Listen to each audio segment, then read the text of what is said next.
Bonjour à tous, bienvenue dans cette séance de mathématiques du lundi 30 mars. Sortez vos ardoises, c'est parti. Alors, on va commencer par un encadrement. Je vous propose le nombre 2645. Je vous laisse tout d'abord l'encadrer par le nombre précédent et le nombre suivant. Je vous laisse faire ce travail soit directement sur l'écran, sur votre fiche plastique, soit sur votre ardoise. Et on va corriger. Vous faites pause si vous n'avez pas eu le temps. 2644, c'est le nombre qui précède, qui vient juste avant 2645. J'ai enlevé une unité. Et le nombre suivant, 2646, j'ai ajouté une unité. Alors, on va continuer. Alors, on garde notre nombre 2645, mais cette fois, je vais vous demander de l'encadrer par la dizaine inférieure et la dizaine supérieure. Donc, je vous laisse faire pause et on corrige. Alors, la dizaine qui vient juste avant 2645, c'est 2640. Et la dizaine qui vient juste après, c'est 2650. 2645 est compris entre 2640 et 2650. On continue? Alors, cette fois, je vais vous laisser encadrer 2645 par la centaine inférieure et la centaine supérieure. Je vous laisse le faire sur l'écran ou sur l'ardoise. Vous faites pause et on corrige. Alors, 2645 est compris entre 2600 et 2700. Vous l'avez encadré par donc la centaine inférieure et la centaine supérieure. Voilà donc pour notre travail sur les encadrements. Alors, on passe à la suite. Dictée de nombres, donc là, vous pouvez le faire sur votre ardoise. C'est parti. 6006. Je répète, 6006. Et attention, on corrige. 6006. On passe au suivant. 7013. Je répète, 7013. Et stop, on corrige. 7013. Vous comptez vos points à chaque fois. Et on passe au suivant. 7705.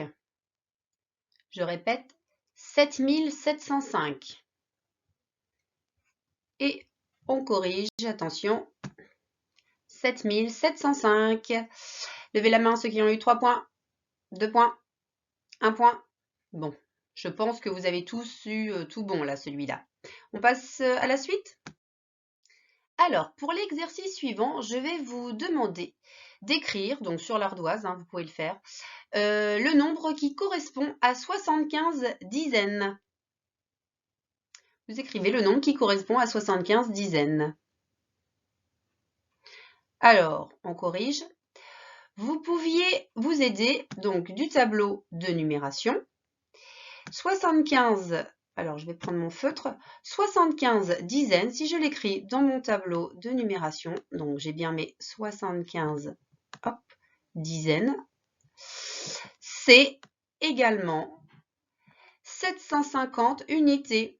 75 dizaines, ça correspond à 750. On continue ce type d'exercice. Je vous donne un autre exemple. Vous complétez l'égalité. 12 centaines est égal.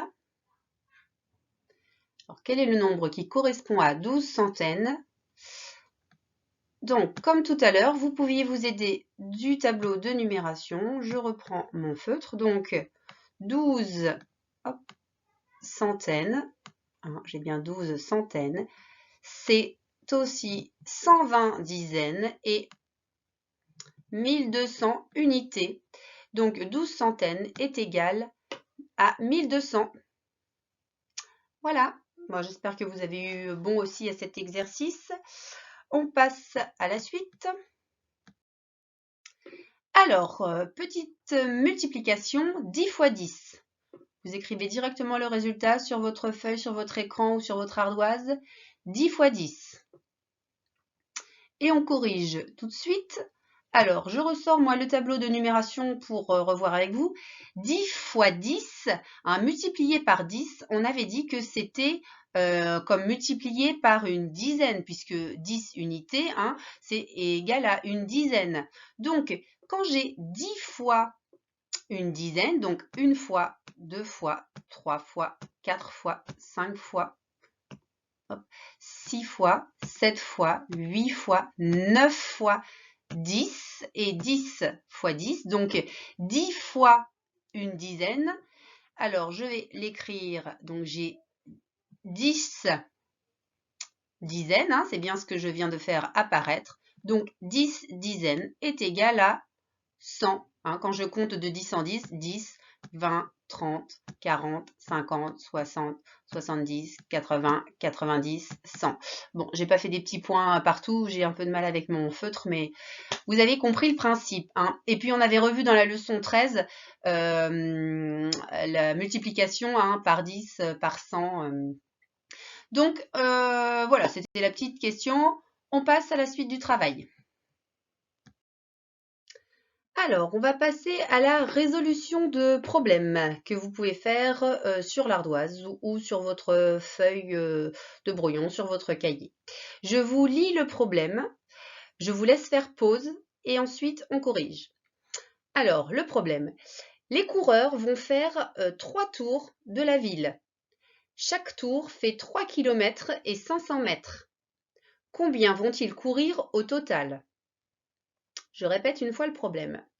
Les coureurs vont faire 3 tours de la ville. Chaque tour fait 3 km et 500 mètres. Combien vont-ils courir au total? Alors, pour vous, chers téléspectateurs, je vous donne un indice, une aide. Je vous laisse faire pause et on corrige juste après. Alors, la correction. Pour m'aider, je pouvais dessiner le tour que font les cyclistes. Donc, ils démarrent d'un endroit et on vous dit qu'ils font 3 tours de ville. Donc, hop, c'est comme si c'était le départ, et ils font hop, je vais dessiner, donc un tour. Un tour, ça correspond à 3 km 500 mètres. Mais ils font 3 tours, donc ils le font une fois, une deuxième fois et une troisième fois. Alors, ce qui peut-être vous a posé problème dans ce problème, c'est que nous avons donc des kilomètres et des mètres. Alors, vous pouviez déjà éventuellement additionner, peut-être que c'est ce que vous avez fait, les kilomètres. Là, vous vous êtes dit, bon, alors 3 plus 3 plus 3, 3 fois 3, 9 kilomètres. Hop, pardon. Là. Hop. Et puis, j'avais 500 mètres plus 500 mètres plus 500 mètres. Donc, 3 fois 500 ou 3 fois 5, 15. Hop. Donc, 1500 mètres. Je vous avais mis donc l'indice, l'aide ici. 1 km est égal à 1000 mètres. Là, vous aviez 1500 mètres, donc c'est-à-dire 1 km et 500 mètres, puisque 1000, c'est 1500, pardon, c'est égal à, excusez-moi, à 1000 plus 1000 plus 500. Hop, 1000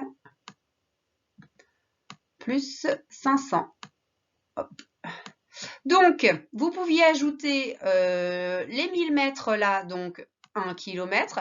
Vous pouviez l'ajouter ici, c'est-à-dire que vous avez 10 km et, hop, c'est pas facile d'écrire avec le feutre, et donc nos 500 mètres ici, donc 10 km et 500 mètres. Les coureurs, en faisant 3 tours de la ville, vont avoir parcouru 10 km et 500 mètres. Voilà pour la résolution de ce problème. On passe à la suite. Alors, je vais vous donner 3 calculs en ligne. Voici donc le premier, 1000 moins 631. Si on vous demande de faire calcul en ligne, c'est en fait, on vous demande de ne pas poser la soustraction, de ne pas utiliser la technique de la soustraction. On a vu dans les leçons précédentes qu'on pouvait éventuellement, pour trouver l'écart entre deux nombres, utiliser la ligne graduée, la droite graduée. Donc, je vous ai remis là la leçon 12. Si vous avez besoin de la revoir, de la relire, vous pouvez faire pause. Éventuellement, vous pouvez utiliser cette technique pour essayer de résoudre donc ce calcul en ligne. Vous mettez pause. Je vous mets juste après donc une droite graduée si vous en avez besoin. Alors, voici les droites graduées si vous en avez besoin, mais vous pouvez éventuellement utiliser une autre technique pour faire 1000 moins 631. Là, c'est si vous cherchez l'écart entre 631 et 1000, c'est une des possibilités, ce n'est pas la seule. Je vous laisse faire et on corrige.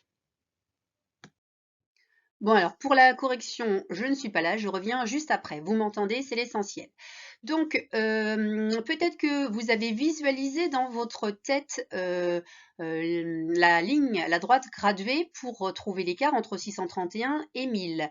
Peut-être que vous avez utilisé une autre technique. Je vous montre, moi, sur la ligne graduée, ce que peut-être vous avez fait dans votre tête. Donc, vous avez placé 631 ici.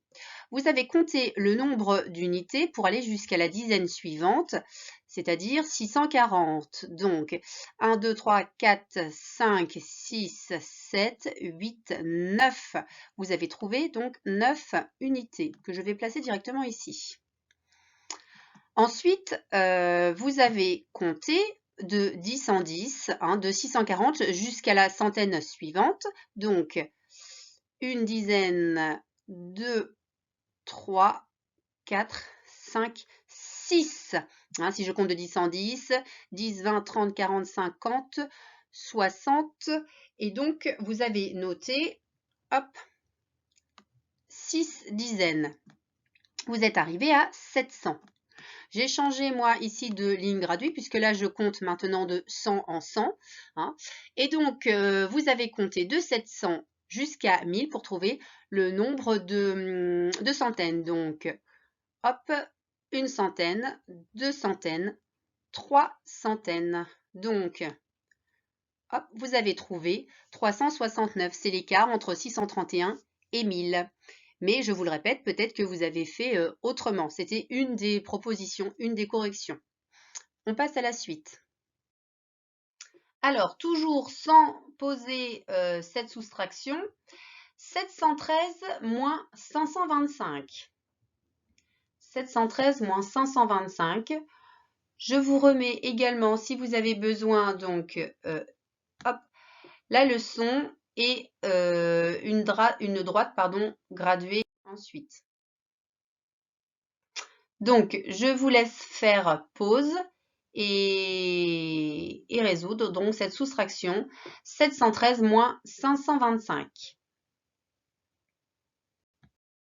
Alors, pour résoudre cette soustraction 713 moins 525, je pouvais aussi décider de trouver l'écart entre 525 et 713 grâce aux lignes graduées. Alors, tout d'abord, 713, je l'ai décomposé en 700 plus 13. Parce que l'on va le faire en plusieurs étapes. Donc, première étape, numéro 1, je partais donc de 525. 525, c'est compris entre 520 et 530. Donc, pour aller de 525 à 530, j'ajoute 5 unités. J'ajoute 5. Ensuite, donc, une fois arrivé à ma dizaine, donc 530, je compte les dizaines jusqu'à la centaine suivante. Donc, 10, 20, 30, 40, 50, 60, 70. Donc, j'ai déjà ici 70 ou 7 dizaines. Donc, ensuite, deuxième étape, donc je suis arrivée à 600. De 600 pour aller à 700, là, je fais un bond de 100. Hop, j'ai changé de ligne graduée puisque là, c'est une ligne graduée qui va de 100 en 100. Attention, donc troisième étape, là je change de nouveau de ligne graduée parce que là je veux compter donc toutes les petites graduations. Donc là c'est une ligne graduée qui va donc sur les grandes graduations là de 10 en 10 et là à chaque fois de 1 en 1 pour les petites graduations. Donc je suis maintenant à 700 et je veux aller à 713. Donc 713 c'est 710 plus 3 donc 711, 712, 713, il est ici. Hop, 713, je vais l'écrire. Hop. Donc, de 700 à 710, j'ai de nouveau ajouté une dizaine, donc 10. Donc, je vais l'ajouter avec mes 70 de tout à l'heure. Donc, 70 plus 10 est égal à 80, donc à 8 dizaines. Hein. Là, j'ai mes... Ensuite, donc j'arrive à 710. De 710 à 713, j'ai donc ajouté 3 unités que je vais additionner aux 5 unités que j'avais trouvées tout à l'heure. 5 plus 3 est égal à 8 unités. Et donc, j'ai fait, on a dit, un seul bond de 100. Donc, une centaine, 188. C'était pas la plus facile, je vous avouerai, celle-là à faire en ligne. Effectivement, c'est le genre de calcul qu'on pose plutôt, 713 moins 525. On passe donc à la dernière soustraction. Alors, pour ce dernier calcul en ligne, je vous laisse cette fois visualiser la ligne graduée dans votre tête si vous en avez besoin. Peut-être que vous n'en aurez pas besoin et que vous utiliserez une autre technique pour faire 901 moins 151. Je vous laisse réfléchir et on corrige. Alors, de nouveau, vous ne me voyez plus, mais je suis toujours là, vous m'entendez, c'est l'essentiel. Alors, une des propositions de correction pour 901 moins 151, mais peut-être que vous avez utilisé une autre façon de faire. Voilà, chacun, c'est une des propositions. Donc, 901 moins 151, j'avais 901, une unité, j'en enlève une, donc il ne m'en reste plus. Donc, maintenant, ma soustraction, c'est 900 moins 150. 150, je vais essayer d'aller à la centaine supérieure. Donc, la centaine qui vient juste après 150, c'est 200. Donc, 150 plus 50 est égal à 200. Donc, hop, là, je vais ajouter 50 pour arriver à 200. Une fois arrivé à 200, je vais faire des sauts de 100. Je vais compter de 100 en 100 pour aller jusqu'à 900. Donc 200 plus 700 est égal à 900. Hop. Et donc, je n'ai plus qu'à additionner donc tous les sauts que j'ai faits. Donc, 0 plus 50 plus 700 est égal à 750. Voilà, c'était une des possibilités, mais peut-être que vous avez fait autrement, il n'y a pas de souci. L'essentiel, c'était de trouver le résultat, donc 750. On passe à un autre type d'exercice maintenant.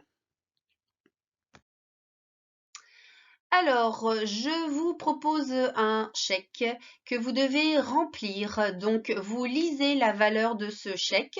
Vous le remplissez. Alors bon, évidemment, d'habitude, vous faites ça sur papier. Là, c'est surtout pour voir si vous savez écrire en lettres le nombre que je vous donne. Donc, vous écrivez en lettres le nombre qui est sur ce chèque et on corrige juste après. Alors, c'est parti. Donc, on corrige. Il s'agissait de 4 382 €. Alors, j'ai pas mis le lieu, ni la date, ni la signature. Ça, peut-être que si vous avez vraiment reproduit le chèque, vous l'avez noté, mais chacun fera en fonction de son lieu d'habitation. Voilà donc pour ce petit travail. Le dernier, révision des tables de multiplication avant quand même un jeu. Donc, les tables, c'est parti. 6 fois 6 est égal à, vous écrivez et on corrige, 6 fois 6 est égal à 36. Notez vos bonnes réponses, hein, comptez vos points. On passe au suivant. 6 fois 8. 6 fois 8. Je vous rappelle que la table de 6, c'est le double de la table de 3. Donc, si vous savez faire 3 fois 8, là, c'est le double de 3 fois 8. 6 fois 8 est égal à 48. 3 fois 8, ça faisait 24. Le double de 24, c'est 48. On passe au suivant. 6 fois 4. 6 fois 4. Toujours, hein, table de 6, c'est le double de la table de 3. Et là, on a fois 4 multiplié par 4, hein, c'est le double de la table de 2. 6 fois 4 est égal à, on corrige, 24. Hein, 3 fois 4 est égal à 12. Donc 12 et 12, 24. Ou 6 fois 2 est égal à 12. Et 12 et 12, 24. On passe au suivant. 3 fois 8. 3 fois 8 est égal à 24. On continue. Et la dernière, 6 fois 7. 6 fois 7. Si vous savez faire 3 fois 7, c'est le double de 3 fois 7. 6 fois 7 est égal à 42. Voilà, maximum, là, vous avez eu 5 points. J'espère que vous avez tous eu 5 points. Prochaine séance de maths, on revoit la table de 6 et un petit peu la table de 3. Donc voilà pour les multiplications. Allez, on passe au jeu pour finir. Alors, je vous propose de jouer à la guerre du potager. Évidemment, vous n'avez pas les feuilles chez vous, mais je vous mets le modèle du quadrillage comme ça, donc vous pouvez le reproduire. Si vous avez un jeu de bataille navale, c'est le même principe, hein. Vous connaissez de toute façon, vous, les règles du jeu. Là, elles sont affichées. Vous pouvez les expliquer aux papas, aux mamans, aux frères, aux sœurs qui voudront bien jouer avec vous. Donc, sur le tableau du haut, hein, je vous rappelle, c'est votre potager. Vous placez vos légumes en écrivant les initiales, hein, les P pour les poireaux, les C pour les carottes. Hein, vous vous formez exactement comme sur le modèle. Et en dessous, ce sera donc le potager de votre adversaire. Vous cocherez, hein, les cases où vous avez trouvé les légumes de votre adversaire. Donc voilà, je vous le mets aussi en pièce jointe du mail, voilà, de ce qu'on doit faire aujourd'hui. Eh bien, je vous souhaite une joyeuse partie de guerre du potager et puis, bon appétit, bien sûr.